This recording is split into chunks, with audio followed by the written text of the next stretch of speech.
from things. This Falling is fair. from all the tall things. All Yeah. the tall things. Shane McMahon. Okay. Oh my god, we have problems. So, yeah. I hope this turns into something good. I knew as soon as I started hearing rumblings that there was going to be a Shane McMahon AJ match. I know that I was like, oh, come on, this has got to happen. This sounds good on paper, and I hope it is. It's just something we've never seen before. You know, we've seen Undertaker and Shane battle it out in the ring before. We've seen Him and Angle.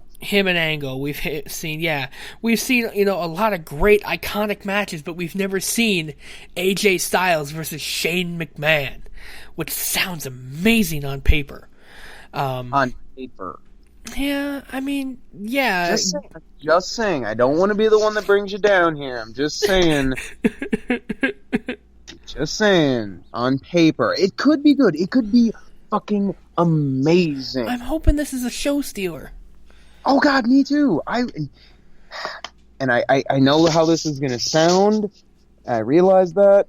But I kind of think that this WrestleMania might need a show stealer. At least one. Even if it's a one-match show. Come on. Because I agree. Right now, I think it could be a good Mania, but a Mania I'm not going to care too much about. Which is sad. Mm-hmm. Especially since WrestleMania is usually the one time of year where things actually matter and stick. It's the ultimate thrill ride, Maxie boy. Come on. I would, it'd make it more of an ultimate thrill ride if all the shit that happened throughout the rest of the year actually stuck and mattered, so it could build something. So that way, when WrestleMania comes along and simultaneously shakes up the status quo, establishes a whole new one, and it's a big celebration of wrestling and WWE in and of itself, it would actually fucking matter. Agreed. Raw really pissed me off this week, okay? I'm so glad that you and I don't cover Raw, because it would just be a 30-minute shit show. That's what it would be. Like SmackDown admittedly gives me hope. It gives me hope that I could be wrong, that WrestleMania this year could actually be really good. And the stuff that sticks, because it's WrestleMania season, will have enough of an impact that it actually sticks for at least a couple months, for a while.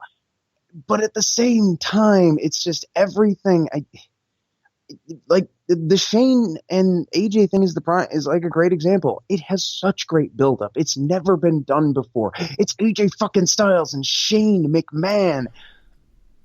But God, could that go so bad? That could go so Shane Taker last year. I will say this. I am just a little teeny bit upset that it overshadowed the tag match at the end.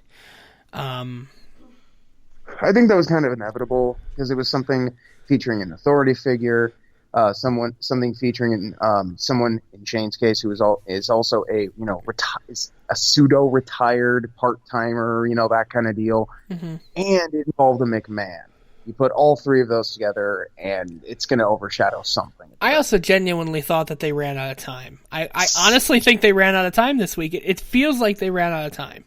It felt clipped at the end, didn't it? Like someone was going, "Hey guys, come on! Hey, yo, Sean and Brett, hurry it up!"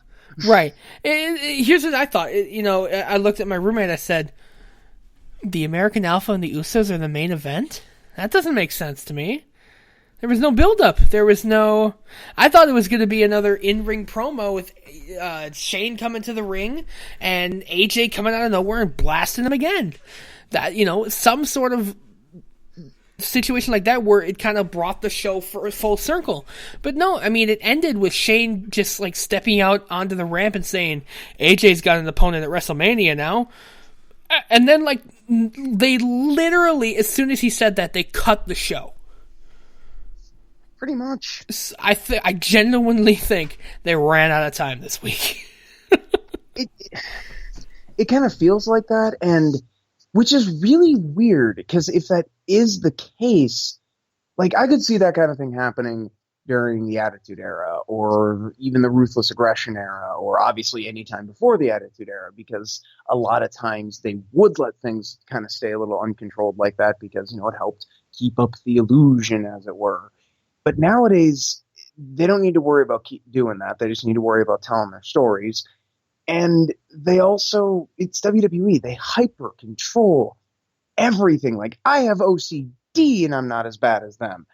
But it's just, how do you let fucking any show go over like that? It's like, what happened? Because none of the segments before the end felt like they ran too long. No, and they seemed pretty well paced, but it just seems like there was so much this week that they literally couldn't. They struggled to crunch it into 120 minutes. Which, I mean, I get it. That can be difficult. I mean, hell, I've watched non-wrestling TV shows that struggle when they have a big climactic episode cramming everything into just one episode. So the episode can feel overly condensed or cut apart or something like that. And most TV shows are filmed, months in advance. By the time you're watching the newest episode, that shit's been, finished for half a year. So live TV, that can happen much more readily. But again, if things start to run too long, everyone other than the wrestlers themselves are mic'd up and have little earpieces so that it's like, okay, hey, they're running too long, cut this shit. And then they know how to, work that into a, fairly quick, wrap up.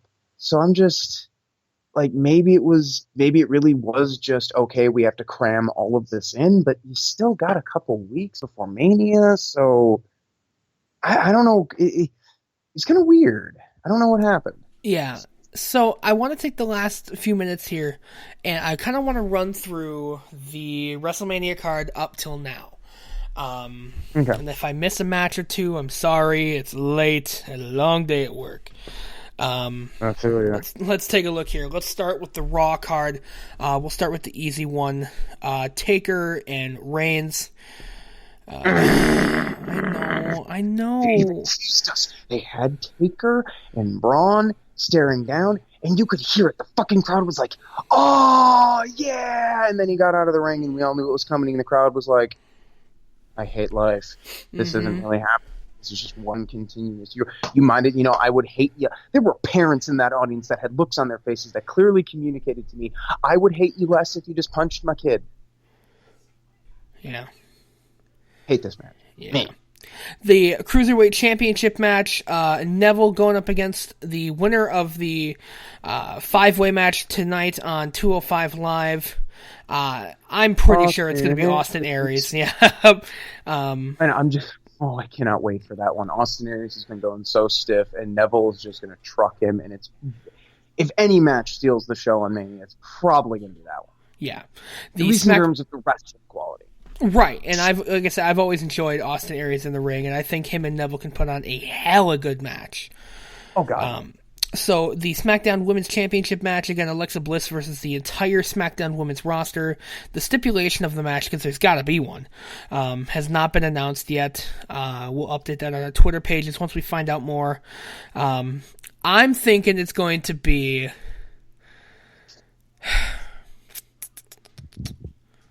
I don't want to say a gauntlet match, maybe? No, that'd take too long. No, not necessarily. Gauntlet matches are something you can have a great deal of control over. That's like fair. If you've got a really good, say it's a gauntlet match for a title, you can have you can make a champion look really dominant by they've got to go through 7 people. They kill the first 3 or 4 in seconds. Right. Or you could just have it be, really quick, lucky victories, and then, because they're getting more tired, things get dragged out. So in the space of one average match, so anywhere from 10 to 20 minutes, you could have an entire gauntlet. So it's not impossible. Right. The Raw Tag Team Championship match, the Club versus Enzo and Big Cass versus Sheamus and Cesaro. If the Club lose the titles to Enzo and Cass, I swear to Christ, I'm going to bada boom shakalaka Enzo's fucking head off. And then Big Cass will beat the shit out of me. Yeah, there you go. I'll die. The Raw Women's Championship match, Bayley versus Sasha versus Charlotte. Hot fire. Raw made me hate Bayley. Ooh. I don't give a fuck about... No, she's acting like every other entitled, smug jackass babyface now. That's all she does. Like, Sasha just came out because Charlotte was probably going to cheat, and this changes the fact that she cheated for you and you're okay with it on multiple occasions. How? Mm-hmm. Wacky waving, inflatable arm flailing, fuck you. I'm going to snip that out of this show and use that as a ringtone. The United States Championship match, Y2J versus Kevin Owens. Oh, Chris Jericho. God, it's going to be so good, and if Chris Jericho loses, my heart might shatter. And not because I'm, oh God, this is so terrible, this sucks. It's more of a, oh God, Jericho, you tried so hard, you just wanted to be his best friend. Why? Why? Why would you do this? Why would you just shit in my soul, WWE? And then, of course, if Kevin Owens loses, I'm just going to be the happiest. I'm just going to be the happiest little boy in WrestleMania. WWE Championship, Bray Wyatt versus Randy Orton. We shall see if the power of darkness is stronger than the power of Orton. Fire. Power of fire, yeah. The power of snake arson. AJ and Shane announced tonight. And then the Universal Championship match. Why? I know there's a couple ways it could go.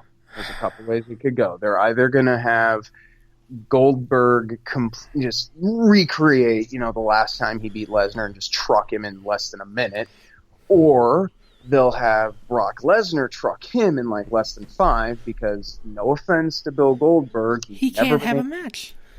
He's never been able to go that long, and with his age now, I mean, it's not surprising to me in the slightest that he can do his whole entrance, that he can take the occasional, like he can take a bump or two, and that he can still hit his big moves. I mean, the dude's clearly in pretty good shape for his age, but that's option 2. Option 3 is they try to do what they were planning to do at WrestleMania 20 and then just decided to say, fuck this crowd for 20 straight minutes and have an actual fucking match, which... No. That's all 3 of those options blow. We either get something less than a minute, something under 5, or we get... And no matter what, we get Lesnar, who people are right now just cheering because he's only a part-timer and Goldberg's a super part-timer, in which case right back to being pissed off, or we keep it on a super part-timer. It's just, you know what? In my opinion, there's no good ending to that match. I would have fucking loved, like, Lesnar versus Owens, or Jericho versus Owens. Hell, if we have to have Lesnar in the picture, I will go this far. Mostly because the last time we saw this, it was fucking great, even before Seth Rollins got involved. I would fucking love to see, for the belt, Reigns, Lesnar. Their match was fucking great. It was good. Even before Rollins, I mean, that match was better than any motherfucker was predicting it was going to be. And that was before Rollins showed up. I would kill, even with current Roman Reigns, I would fucking kill for that match. Instead, Gold Dad versus Bork. Yeah. I am not a happy boy. Yeah. So before we go here, just a couple recapping some things going on this week on the Elite Ringside Network. Coming up tomorrow, we've got Change the F Up with Nate and Victory Bell. They're going to be recapping something with DC Comics. I can't remember exactly what, but they got a great show planned for tomorrow. We've got Smart Money Podcast coming your way on Thursday. Friday, Nate's got his What the F Did I Just Watch? A great series that I absolutely love. Coming up on Saturday, we've got a Slack Off the Show, our new program doing very well on the Elite Ringside Network. Looking forward to more content from them. And then... big numbers. Yeah, we're coming back on Monday for more Raw review, and then... getting closer to WrestleMania. So, any final thoughts, Max? SmackDown was good. Raw was bad. NXT will probably be pretty solid. It hasn't been great for a couple of weeks now, but it'll probably be pretty solid. Mm-hmm. We haven't talked about any other wrestling promotions that much, so just to keep it in the WWE circle, I'm scared about WrestleMania. It's the ultimate thrill ride. It's an ultimate. Yeah, it's kind of like how like